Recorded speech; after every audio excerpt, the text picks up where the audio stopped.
మొన్న శనివారం నిమజ్జనమని అసలు ఎక్కువ కూరగాయలు తెచ్చుకోలేదనమాట. అండ్ మార్నింగ్ బాక్స్ల కంటే కంపల్సరీగా కర్రీస్ లేకపోతే అస్సలు వీలవ్వదు.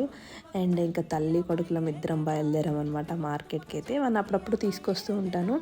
అండ్ ఇది కొంచెం వేరే ఏరియా అనమాట. సో ఇద్దరం కలిసి అట్లా సరదాగా వచ్చాము. కొన్ని కూరగాయలు అయితే తీసుకున్నాము.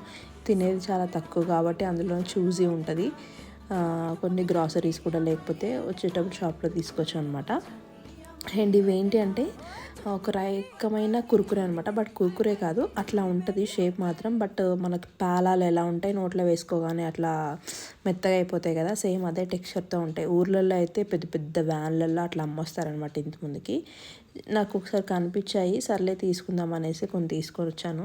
టేస్ట్ ఎట్లా ఉంటాయేమో. బట్ ఈ రెయినీ సీజన్లో ఏంటంటే గాలిపోయినాయి అంటే జల్దిగా మెత్తగా అయిపోతాయి అనమాట. కొంచెం గాలి దూరం డబ్బాలో వేసుకుంటే స్నాక్స్కి అయితే యూజ్ అయిపోతుంది.